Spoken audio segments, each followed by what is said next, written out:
of the original 15 staff that were holding the line, had positions created for them being able to work from home. Some were able to go back on campus and in the building. I don't know how and I don't know why. So I don't some understand. teachers were given a kind of special treatment in a sense? Yeah. Right, and no explanation as to why? No. Right, Very inconsistent. Yeah. So an arbitrary application of the law or mandate, if you can't really call this a law. When it suits them, they're very strict with government says, government says, government says, government says. But then you know that there's ways that they can find around certain things if they want to. So you've gone through all this chaos, and now just a few weeks ago, the Queensland government turns around and says, oh, well, you know, we don't need any of these mandates for your particular field. They're still doing healthcare workers, but, you know, majority of people are allowed to return to their jobs. What's happened for you since? So for me personally, there's no way I would go back into that setting. The divide's still there. I imagine people, I don't know what level of awakeness or certainty they have of, or what they're thinking about what's happened to them. I'm not sure what's in people's minds for that. So it's hard to gauge the atmosphere. I think this has done so much damage to people on many different levels. Even having a regular conversation with someone, you have to be very, very cautious to circumnavigate certain topics. If you feel like they're heading towards mandates or what's going on in the world right now, you kind of need to navigate it away from it because it's an uncertain arena. Yeah, a potential for conflict. A lot of conflict, a lot of conflict. So me personally, I'm not going to go back in that environment. Also, I could see, teaching for 30 years, you can see the decline in the curriculum and the decline in... Quality of the education? Quality, thank you. Yeah. I, as a parent, I'm watching the quality. I mean, I hated school as a child, and to me, I was watching the system go down. And it's, you know, there is a big difference between public and private school. You know, I started in a private school in primary school, and when I went to public school in year 7, I was like I'd walked into a jail. But the socio-economic backgrounds of people being very different. You know, we've gone from people who are more worried about what colour your sneakers are and whether you got the latest brand to, you know, fighting for your life. In a lot of cases, we had the police staking out our high school, you know, and, you know, outside of just that, you know, mental change, you know, for me, there was also wow, these kids are a year behind. So I basically did grade 6 again because year 7 was like grade 6. You know, there was a distinct difference in the quality of the education. And from that point on, I don't know what it's like in a private school, but from my public school experience in high school, I basically did year 7 6 times. It didn't really get any more advanced. It was the same crap over and over again. And each time you're like, when am I going to use this? What am I going to do with this? How is this going to get me a job? I mean, I kind of felt like you could come out of primary school and go to work with the amount of, as long as you can read, write, do maths, you don't really need anything else unless you have a vested interest in it. Very clearly, you can see how they've contrived it, and what they're producing are debt slaves. They really are. To the point where, I remembered the Young Leaders program. You know, we've heard about, it's all come out now, that Klaus Schwab, and he's got his Young Leaders program, and Jacinda Ardern, and half of our politicians all went through his program. So it's kind of they target the kids from school. Year 10, and specifically in New South Wales, I haven't seen it so much up here. In year 10, students go through what they call mock interviews, where you do a resume, and you have to get dressed up into, you know, proper. I remember doing that in my day. We coach them how to do interviews for jobs and how to set out resumes and have references and things like that. Now, these programs always, we have the interview 3 days, the kids over 3 days, we have the interview panel, and the panel would always have local politicians and local business CEOs as well as a couple of parents and a couple of teachers thrown in too. Yeah, just to make it look like it's Just not to make it look yeah. like it's a legitimate mock interview process, and we're teaching the kids how to attend interviews and how to conduct themselves and answer questions. Yeah. And it just clicked to me the other day when I was reading, well, that's exactly how they net and pull the cream from the top. Everyone else is funneled into, whatever career the government's needing at the time. So you could almost call it a brain drain, a recruitment drive sort of a thing. And in the classroom, and I noticed it with my own children too, since this all went down, because of they were being ostracised and the peer pressure with their friends, who also with the virtual signalling, as 14-year-old children and teens, it's very important to be connected and belong. But that wasn't happening. So my children actually chose to homeschool for a season or do distance education. We went through distance education.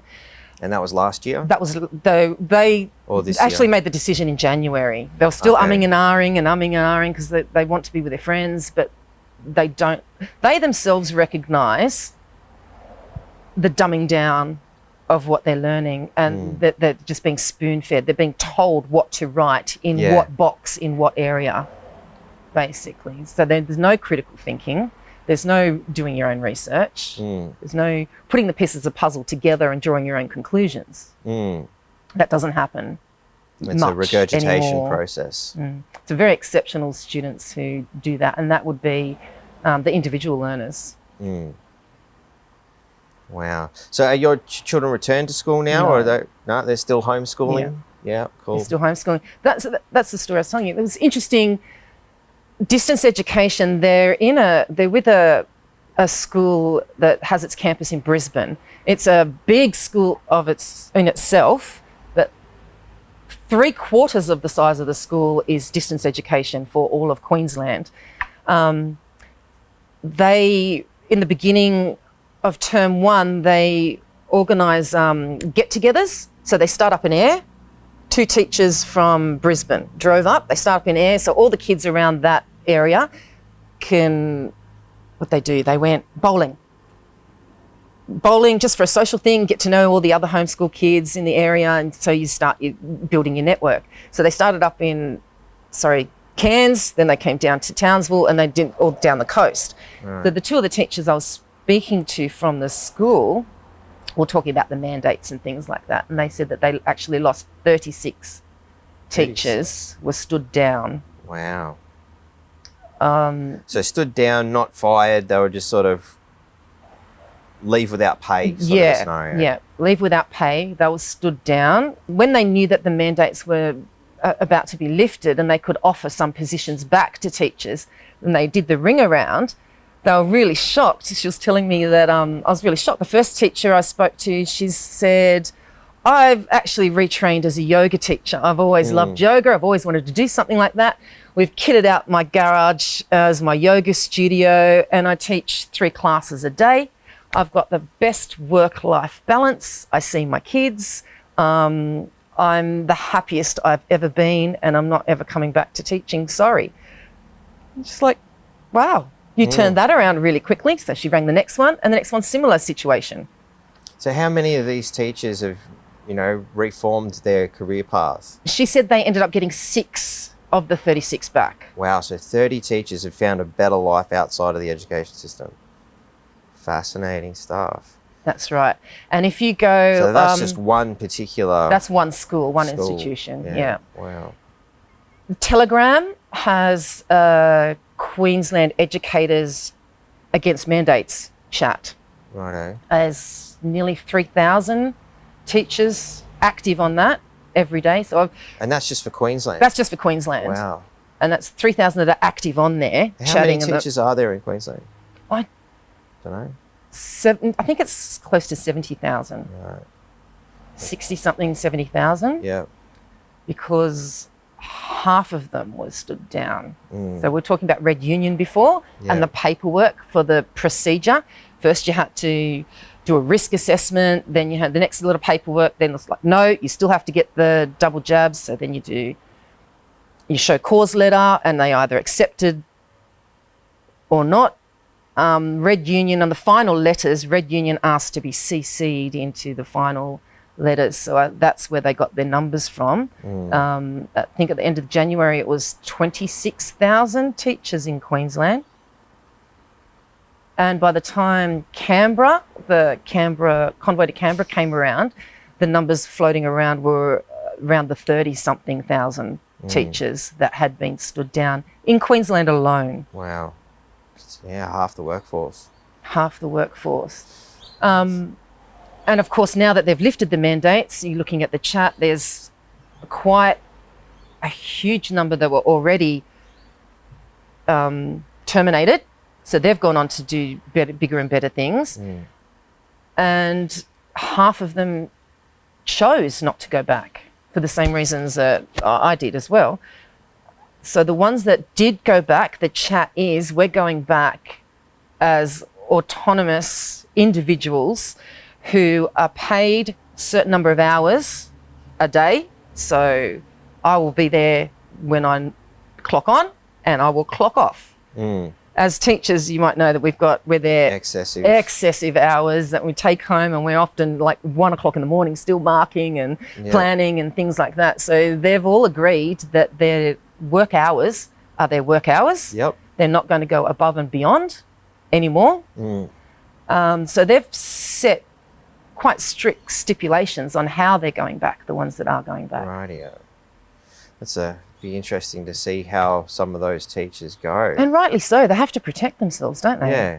Well, it seems like a lot of squeeze has been put on. I mean, I know I've spoken to a few teachers who will remain nameless over the years who have made comments such as, we shouldn't be doing this to children. The way the education system is going is wrong.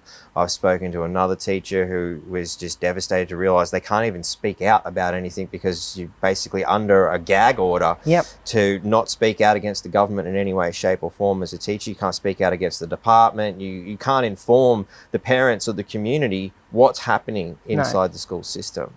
You know, so to me, it seems like we already had a form of communism in place before they made this massive push on, you know, people's bodily autonomy. That's right. So kudos to them for recognising that as teachers, overused, overworked. Everyone says, oh, yeah, but you get school holidays and things like that. Christmas ones are, you know, a couple of the weeks over Christmas are the only real holidays that you get, because term time, your assessment, you're marking, you're writing reports, you're planning your next units, you're working all the time. Yeah.